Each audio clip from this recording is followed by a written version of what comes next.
여러분 반갑습니다. 안녕하십니까? 오늘은 하나님의 말씀, 이 세상에 가득한 하나님의 사랑과 은혜, 또 하나님께서 우리에게 영생의 꿈까지 주시는 그런 이 행복한 기별을 함께 살펴보도록 그렇게 하겠습니다. 시편 19편 1절부터 4절에 나와 있는 말씀입니다. 하늘이 하나님의 영광을 선포하고 궁창이 그 손으로 하신 일을 나타내는도다. 날은 날에게 말하고 밤은 밤에게 지식을 전하니 그 소리가 온 땅에 통하고 그 말씀이 세계 끝까지 이르도다. 시편 19편 이 아름다운 시는 다윗이 썼습니다. 그는 하나님의 영감을 받아서 이 아름다운 세상을 시적으로 표현했습니다. 이 세상은 정말 하나님의 그 창조적인 능력이 가득합니다. 세상 어디를 둘러보아도 아름답지 않는 것이 없고 우리 인간에게 복이 안 된 것이 없습니다. 어느 것을 보아도 조화가 깨어진 것은 하나도 없고 모든 것이 아름답게 조화롭게 구성되어 있습니다. 이것은 저절로 이루어질 수가 없는 것입니다.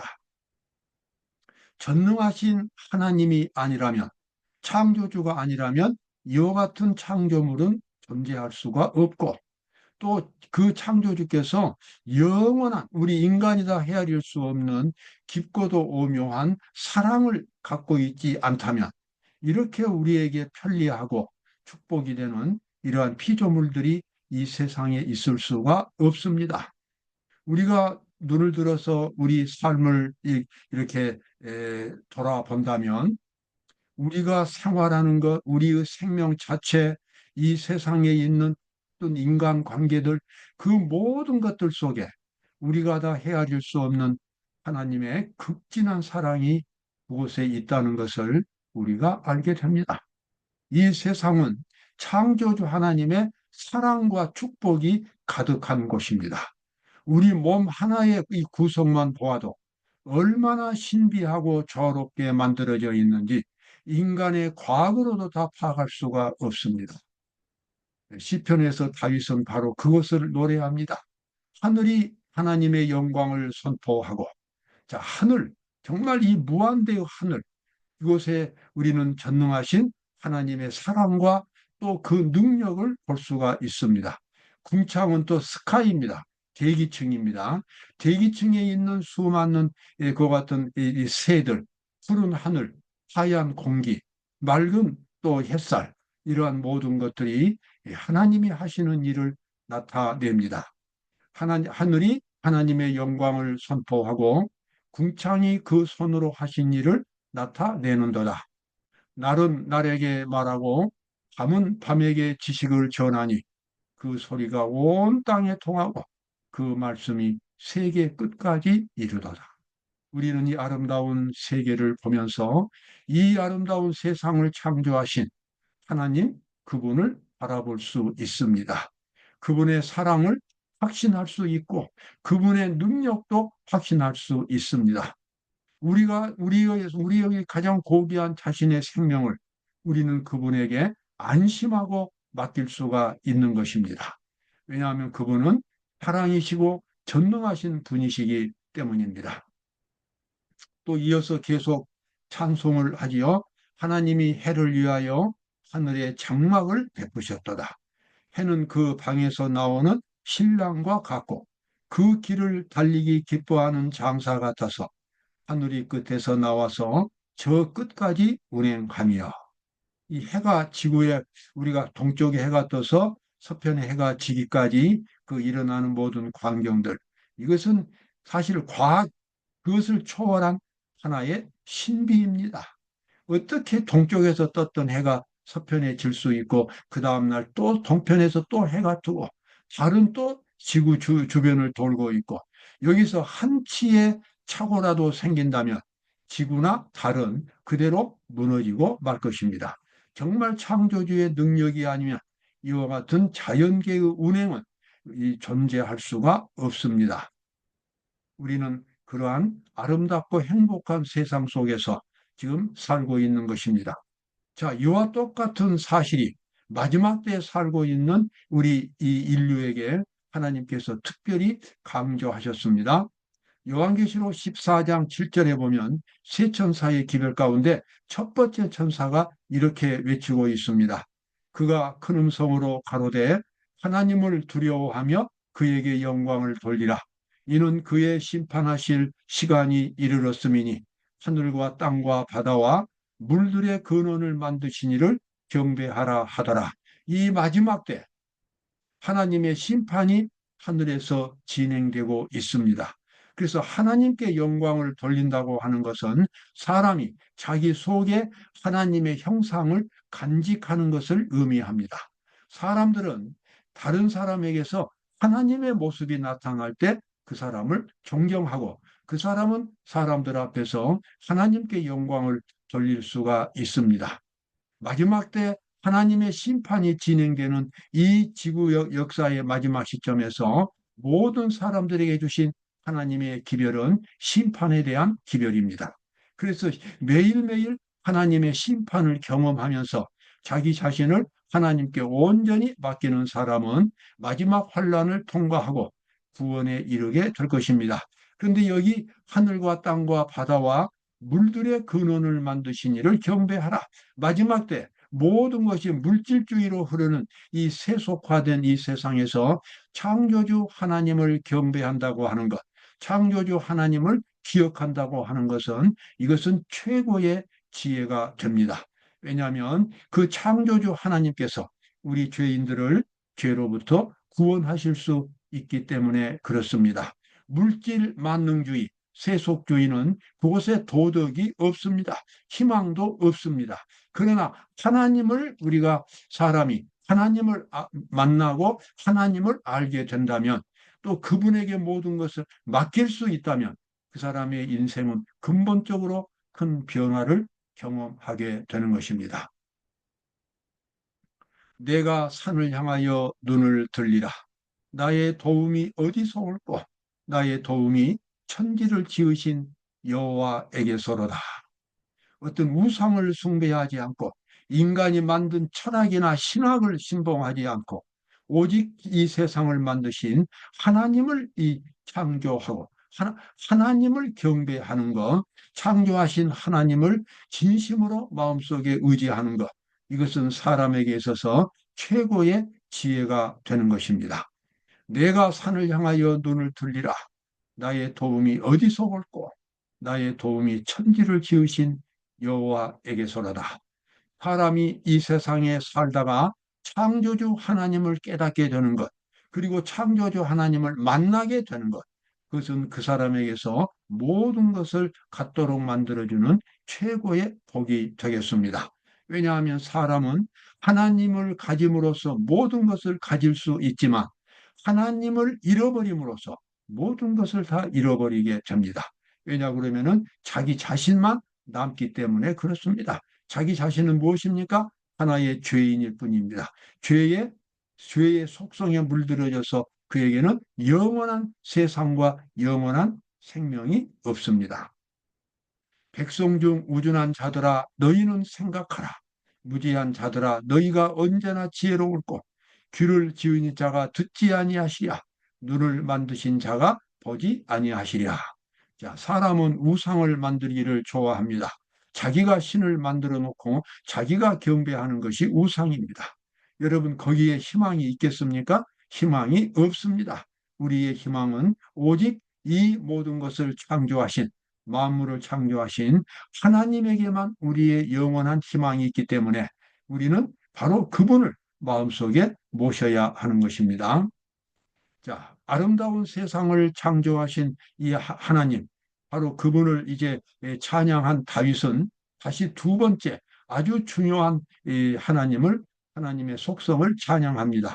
그것은 바로 영적인 세계입니다. 여호와의 율법은 완전하여 영혼을 소성케 하고 여호와의 증거는 확실하여 우둔한 자로 지혜롭게 하며. 자, 우리 사람에게는 이 물질적인 이 요소만으로 설명이 안 되는 부분이 있습니다. 사람에게는 도덕이 있습니다. 그리고 도덕 그 이상의 영적인 세계를 볼 수 있는 안목이 있습니다. 일반 동물들에게는 없는 것입니다.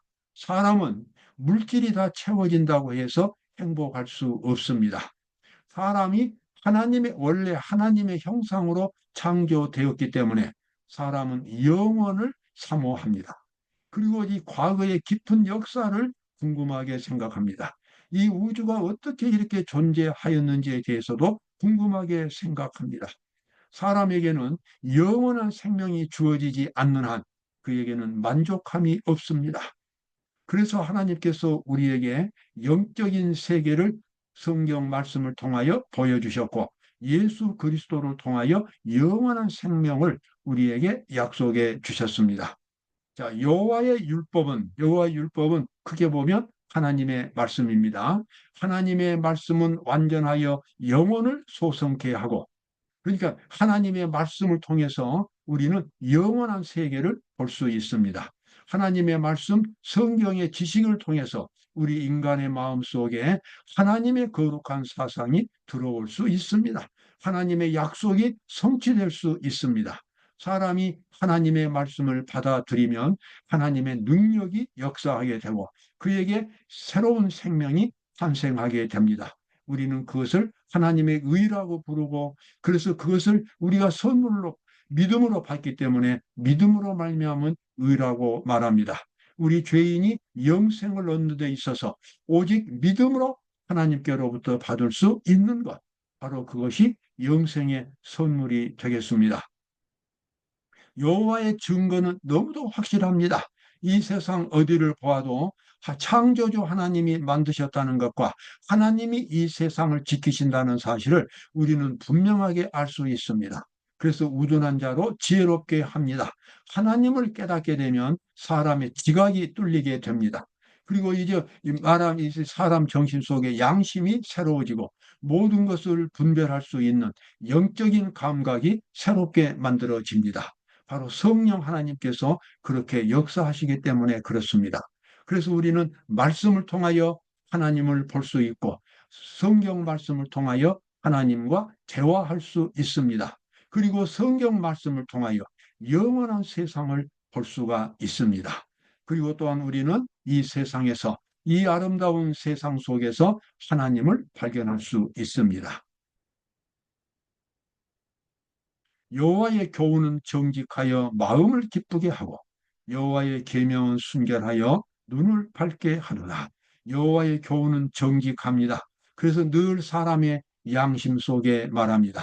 여호와의 교훈 하나님의 말씀 성경은 이 세상에서 최고의 도덕을 우리에게 가르쳐 줍니다.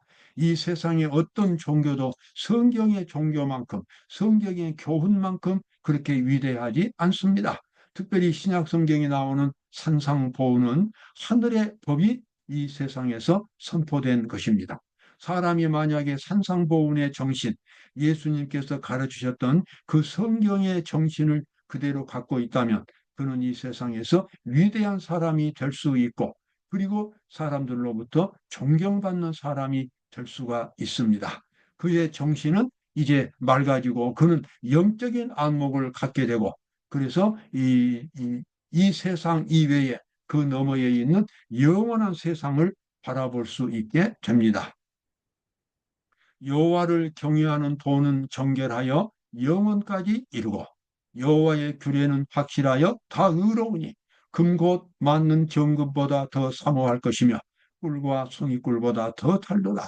참 이 말씀은 하나님께 마음을 진심으로 바쳐본 사람은 얼마나 하나님의 말씀이 이 꿀처럼 달고 그리고 마음을 기쁘게 해주는지 경험했을 것입니다. 하나님의 말씀, 열린 마음으로 성경 말씀을 받아들인다면 그 성경 말씀이 온 몸과 온 정신을 기쁨과 감사로 채워주게 됩니다. 그리고 이 마음이 행복해집니다. 마음을 하나님께 바친 사람들은 하나님의 말씀을 통해서 하나님의 영감을 받게 되고 성령의 감동하심을 받게 되고 하나님의 사랑이 느껴지고 그래서 마음속에 삶에 대한 확신을 갖게 됩니다. 미래에 대해서도 확신을 갖게 됩니다. 영생에 대한 확신도 가질 수 있습니다. 그리고 하나님의 말씀을 진심으로 받아들인 사람들은 어떤 환경을 만나더라도 하나님을 바라볼 수 있습니다. 하나님을 의지할 수 있습니다.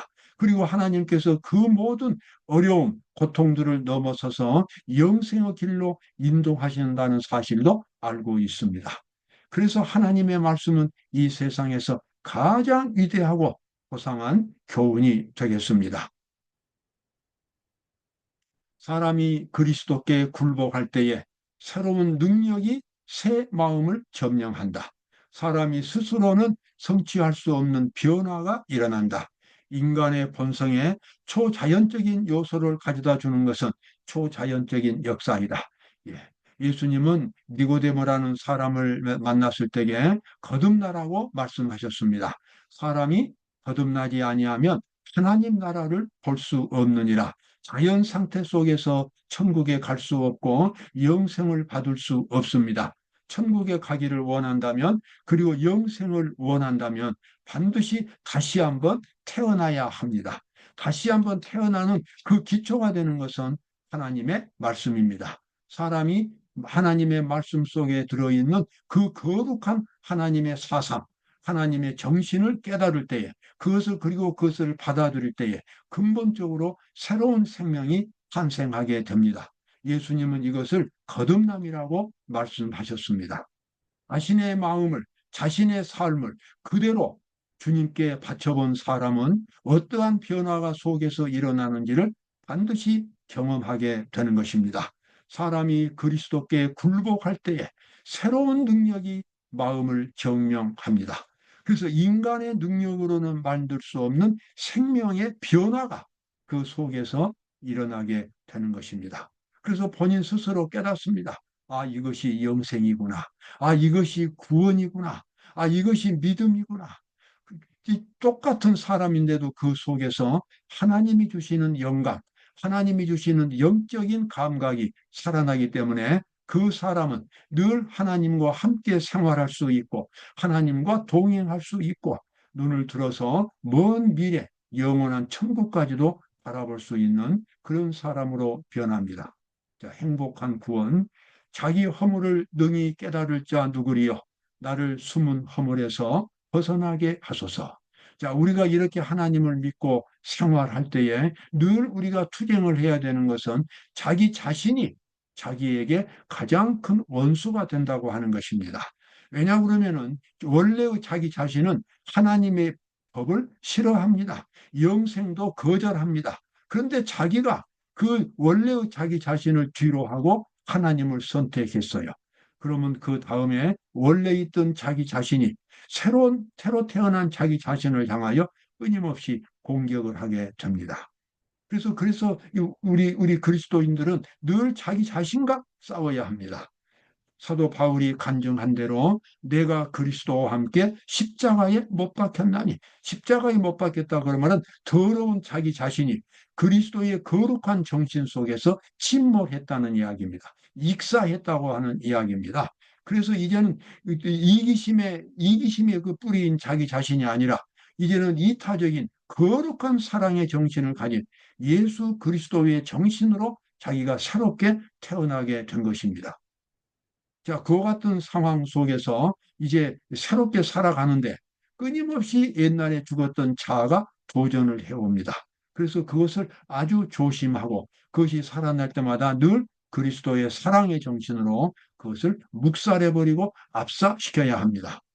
자, 여기 나와 있는 말씀 더 보겠습니다. 또 주의 종으로 고범죄를 짓지 말게 하사 그 죄가 나를 주장치 못하게 하소서. 여기 고범죄라고 하는 것은 죄인 줄 알면서도 짓는 것입니다. 여러분, 이것은 아주 치명적인 함정이 됩니다. 죄를 알면서도 죄를 짓는다고 하는 것은 그때부터 사람의 양심이 어두워집니다. 영적인 감각도 죽어가기 시작합니다. 왜 그렇습니까? 죄인이기 때문에 그렇습니다. 치명적인 함정이 됩니다. 그러므로 이 그리스도인은 죄라고 생각되는 것은 말로나 생각으로나 행동으로 결코 그것을 실천하지 않습니다. 그리고 죄가 들어오는 모든 길목을 다 막아버립니다. 마음속에는 오직 그리스도의 사랑의 정신만이, 그리스도의 은혜만이 마음속에 가득해야 합니다. 여러분, 이러한 함정에 빠지지 마시기 바랍니다. 죄인 줄 알면서도 짓는 고범죄, 이것은 치명적인 그 사람의 함정이 되고 멸망을 가져올 수밖에 없습니다. 아침에 일어나서 하나님께 헌신할 때에 그 자기의 자신의 마음이 하나님의 성전이 되어서 모든 죄를 다 회개하고 모든 이 죄의 습관을 다 극복하고 오직 오늘 하나님의 뜻대로 말하고 행동하겠다는 그와 같은 결심을 하나님 앞에 반드시 해야 합니다. 매일매일 그것이 습관이 되어야 합니다. 그렇게 함으로써 우리는 아름다운 구원을 계속해서 유지할 수가 있습니다. 눈을 들어서 이 세상을 바라볼 때 아름다운 세상이지요. 그러나 우리 마음속에 더 아름다운 하나님의 세계가 만들어질 수 있습니다. 그런 사람들을 주님께서 데려가기 위하여, 하늘로 데려가기 위하여 이 땅에 다시 오실 것입니다. 오늘도 복된 하루가 되시기 바랍니다.